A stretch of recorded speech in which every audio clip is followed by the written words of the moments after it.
Olá, tudo bem com vocês?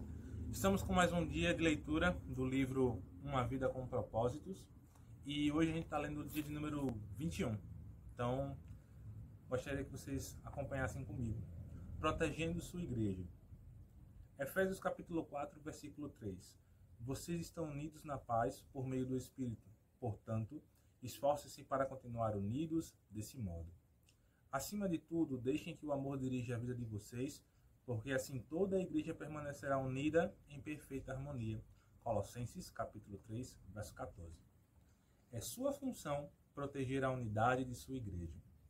A unidade da igreja é tão importante que o Novo Testamento dá mais importância a isso do que ao céu e ao inferno. Deus deseja profundamente que experimentemos unidade e harmonia uns com os outros. A unidade é a alma da comunhão. Destrua e estará removendo o coração do corpo de Cristo. A unidade está no âmago daquilo que Deus deseja que experimentemos na vida conjunta da igreja. Nosso modelo supremo de unidade é a Trindade. O Pai, o Filho e o Espírito Santo são totalmente unidos em um. O próprio Deus é o maior de todos os exemplos de amor sacrificial, de humildade para com os outros e de perfeita harmonia. Assim como qualquer pai, nosso Pai Celestial tem prazer em ver os filhos em harmonia uns com os outros. Em seus últimos momentos, antes de ser preso, Jesus orou apaixonadamente por nossa unidade.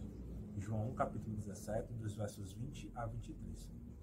Era nossa união que estava em primeiro lugar em sua mente naquelas horas agonizantes. Isso mostra a importância do assunto. Nada do mundo é mais valioso para Deus do que sua igreja. Ele pagou o mais alto preço por ela e a quer protegida, especialmente dos danos devastadores causados por divisões, conflitos e discordâncias.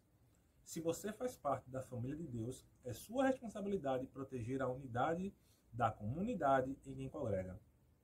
Você foi encarregado por Jesus de fazer o possível para preservar a unidade, proteger a comunhão e promover a harmonia em sua igreja e entre todos os cristãos.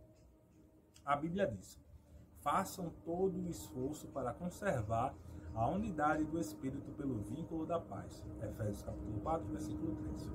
Como fazer isso? A Bíblia nos dá algumas orientações. Concentre-se no que temos em comum, não em nossas diferenças. Paulo recomenda: concentremos-nos nas coisas que contribuem para a harmonia e no crescimento de nossa comunhão conjunta. Romanos capítulo 14, versículo 19.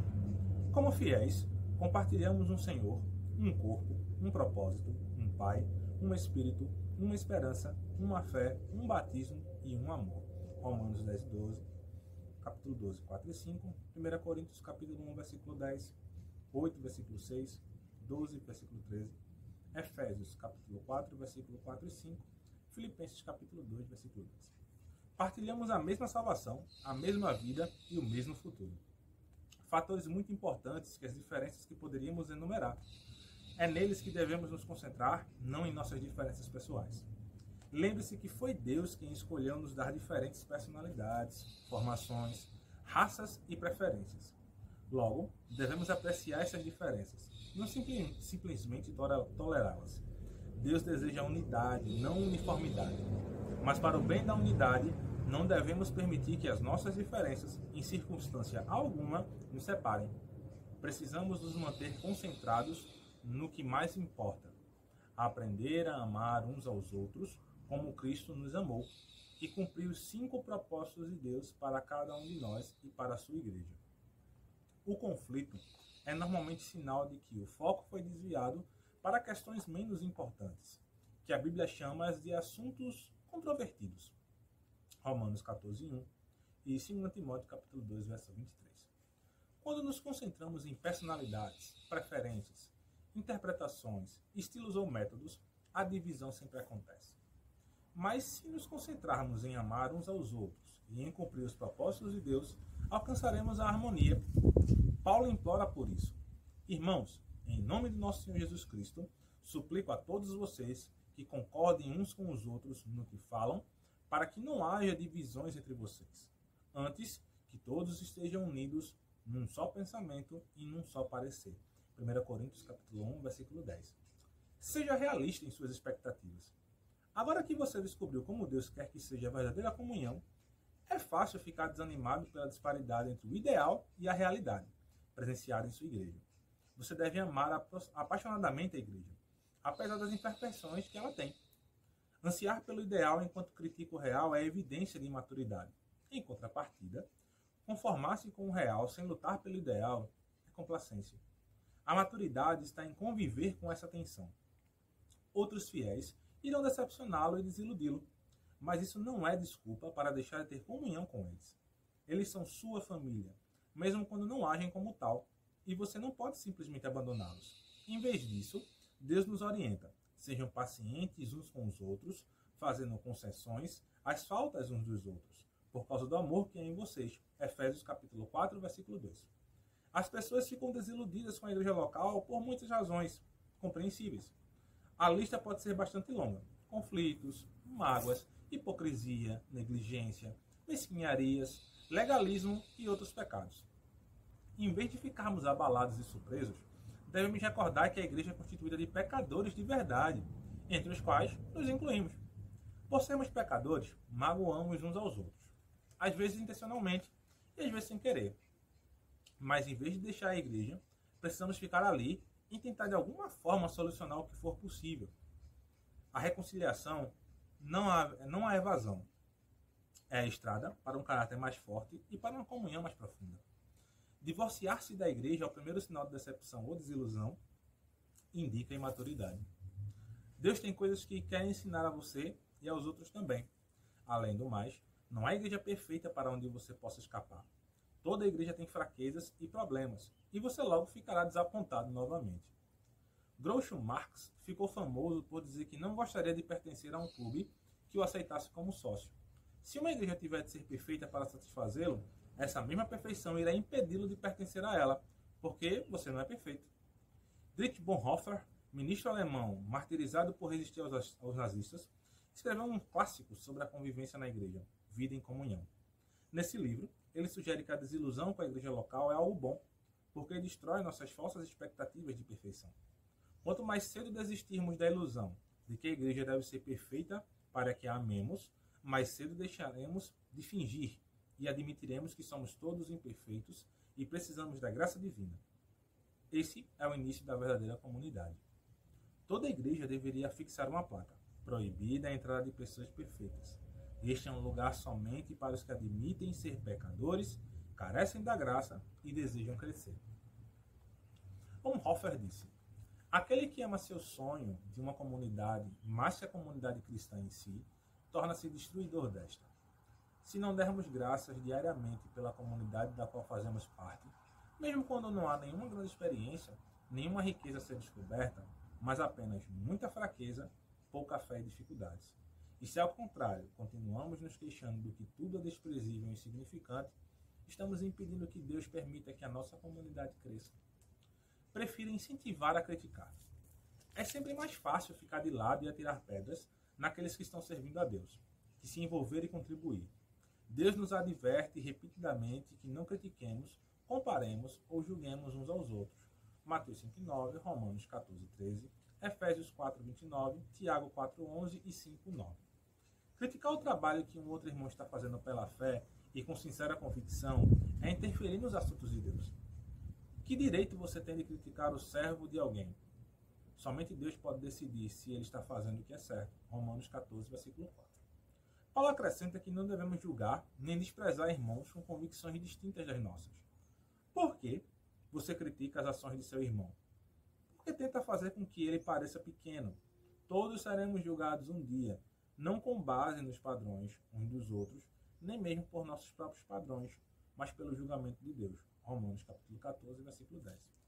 Sempre que julgo um irmão, 4 coisas acontecem instantaneamente. Perco minha comunhão com Deus, exponho meu orgulho e insegurança, predisponho-me em situação de ser julgado por Deus e prejudico a comunhão da igreja. O espírito crítico é um vício dispendioso. Na Bíblia, Satanás é chamado o acusador dos nossos irmãos. Apocalipse capítulo 12, versículo 10. Culpar, criticar e queixar-se dos membros da família de Deus é trabalho do diabo. Se fazemos o mesmo, é porque fomos ludibriados e induzidos a fazer o trabalho de Satanás. Lembre-se de que outros cristãos, não importa quanto você discorde deles, não são o verdadeiro inimigo. O tempo que desperdiçamos comparando ou criticando outros irmãos deveria ser aplicado na edificação da unidade entre os irmãos. A Bíblia diz: assim, estaremos empregando nosso esforço na boa convivência fraterna. Ajudem-se mutuamente com palavras de ânimo. Não ponham seu irmão lá embaixo, apontando os defeitos deles. Romanos capítulo 14, versículo 19. Recuse-se a dar ouvidos a fofocas. Fofocar é transmitir informações quando você nem é parte do problema nem da solução. Você sabe que espalhar fofocas é errado e, se quiser proteger sua igreja, nem mesmo deve dar ouvidos a elas. Ouvir uma fofoca é como receptar mercadoria roubada. Isso faz igualmente culpado pelo crime. Quando alguém começar a falar mal de alguém para você, tenha a coragem de dizer: por favor, pare. Não preciso saber disso. Você já falou diretamente com a pessoa? Pessoas que trazem fofocas a você também irão espalhar fofocas sobre você. Tais pessoas não são confiáveis. Se você dá ouvidos a fofocas, para Deus você é um criador de casos, como escrito em Provérbios 16, 28, 17, 4, 20, 19, 25, versículo 9 e 26, versículo 20. Criadores de casos dão ouvidos a criadores de casos. Provérbios 17, versículo 4. São esses os que dividem igrejas pensando apenas em si mesmos. São egoístas, sem nenhuma evidência do Espírito. Judas 19. É triste constatar que no rebanho de Deus, as maiores feridas sejam causadas por ovelhas, não por lobos. Paulo alerta sobre os cristãos canibais, que se devoram uns aos outros. Gálatas 5:15. Destruindo a comunhão. A Bíblia diz que esse tipo de pessoa não deve ser evitada. A difamação revela segredos. Portanto, fique longe de quem fala demais. Provérbios 20, versículo 19. A maneira mais rápida de pôr fim a um conflito, seja numa igreja, seja num grupo, é enfrentar carinhosamente os fofoqueiros e convidá-los a mudar a atitude. Salomão lembra que uma fogueira se apaga quando acaba a lenha. Da mesma maneira, as brigas acabam quando o brigão e implicante é separado do grupo. Provérbios 26, 20. Pratique os métodos de Deus para a solução de conflitos. Além dos princípios mencionados no capítulo anterior, Jesus ensina a igreja um processo simples, dividido em 3 etapas. Se um dos que dizem ser seu irmão na fé prejudicar você, converse com ele. Consertem a situação entre vocês. Se ele ouvir, você fez um amigo. Se não ouvir, tome 1 ou 2 pessoas para que a presença de testemunhas torne o ato legítimo. E tente de novo. Se ainda assim ele não ouvir, leve o caso à igreja. Mateus capítulo 18, versículos 15 a 17. Em meio a um conflito, somos tentados a nos queixar a terceiros, em vez de corajosamente falar a verdade de maneira amorosa à pessoa com quem estamos aborrecidos. A primeira atitude só aumenta o problema. Assim, o correto é procurar diretamente a pessoa envolvida. A conversa em particular é sempre o primeiro passo, e você deve fazê-lo o mais breve possível. Se vocês não forem capazes de resolver os assuntos sozinhos, o passo seguinte é levar 1 ou 2 testemunhas para que tomem ciência do problema e ajudem na reconciliação. E o que fazer se a pessoa ainda se mostrar intransigente? Jesus ordena que apresente o assunto à igreja. E se a pessoa ainda assim se recusar a ouvi-lo, você deve tratá-la como um incrédulo descrente. Mateus 18, 17, 1 Coríntios 5, 5. Apoie seu pastor e outros líderes. Não existe líder perfeito, mas Deus concede aos líderes responsabilidade e autoridade para que mantenham a unidade da igreja. Durante conflitos interpessoais, esse é um trabalho ingrato. O pastor tem a desagradável tarefa de agir como mediador entre membros ressentidos e imaturos que vivem em conflito. Ele também recebeu a impossível incumbência de fazer com que todos fiquem felizes, algo que nem Jesus conseguiu realizar. A Bíblia é clara sobre a maneira com a qual devemos nos reconciliar com os que nos servem. Sejam obedientes a seus pastores, ouçam o conselho deles. Eles estão tão atentos à condição da vida de vocês e trabalham sob a estrita supervisão de Deus. Contribuam para que a liderança deles seja alegre, não penosa, porque tornar as coisas mais difíceis. Hebreus 13:17. Os pastores um dia estarão diante de Deus para prestar contas sobre a responsabilidade de zelar por você. Eles cuidam de vocês como quem devem prestar contas. Hebreus 13:17. Mas você também terá de se explicar. Você prestará contas a Deus sobre seu comportamento com relação a seus líderes. A Bíblia instrui os pastores a como lidar com pessoas que promovem dissensão no meio da igreja. Eles devem evitar discussões e ensinar gentilmente o caminho inverso. enquanto oram para que os encrenqueiros mudem de atitude. Devem admoestar os que promovem polêmicas, rogar por harmonia e unidade, repreender os que desrespeitam a liderança e remover os perturbadores da igreja, caso não considerem os dois avisos mencionados. 2 Timóteo, capítulo 2, versículo 14, versos 23 e 26, Filipenses 4 e 2, Tito, capítulo 2, versículo 15, capítulo 3, versículo 2, versículo 10 e versículo 11. Protegemos a igreja quando honramos os que nos servem, no papel de líderes. Os pastores e anciões necessitam de nossas orações, incentivos, apreço e amor. Recebemos a seguinte orientação. Agora, amigos, pedimos que vocês honrem os líderes que trabalham arduamente por vocês. A quem foi dada a responsabilidade de encorajar e orientar vocês na obediência? Tenham toda a consideração e amor por eles. 1 Tessalonicenses capítulo 5, versos 12 e 13. Desafio você a aceitar a responsabilidade de proteger e promover a união em sua igreja. Empenhe-se nesse objetivo com todas as suas forças. Deus irá se agradar disso. Nem sempre será fácil. Em alguns momentos, terá de fazer o que é melhor para o corpo, e não para você mesmo, mostrando preferência pelos outros. Esse é um dos motivos pelos quais Deus nos colocou na família igreja, para aprendermos o altruísmo. Em comunidade, aprendemos a dizer nós, em vez de eu, nosso, em vez de meu. Deus diz, não pensem apenas no próprio bem, pensem nos outros cristãos e no que é melhor para eles. 1 Coríntios capítulo 10, versículo 24. Deus abençoa a igreja que permanece unida. Na igreja Saddleback, cada membro assina um pacto que inclui a promessa de proteger a unidade de nossa comunhão. Consequentemente, a igreja jamais sofreu um conflito capaz de nos dividir. Tão importante quanto isso é o fato de que muitos desejam fazer parte dela, uma vez que se trata de uma comunidade unida e amorosa. Para se ter uma ideia, no período de 7 anos, a igreja chegou a batizar alguns milhares de novos convertidos. Quando Deus tem um grupo de novos cristãos que deseja libertar, Ele busca como incubadora a igreja mais carinhosa que puder encontrar. O que você está fazendo no plano pessoal para tornar a sua igreja local mais aconchegante e amorosa? Muitas pessoas em sua comunidade estão em busca de amor e de um lugar ao qual pertencer. A verdade é que todo mundo precisa e quer ser amado. E quando alguém nos encontra uma igreja em que os membros verdadeiramente amam uns aos outros e se importam uns com os outros, somente portas trancadas poderiam mantê-lo do lado de fora. É isso. Até a próxima, pessoal.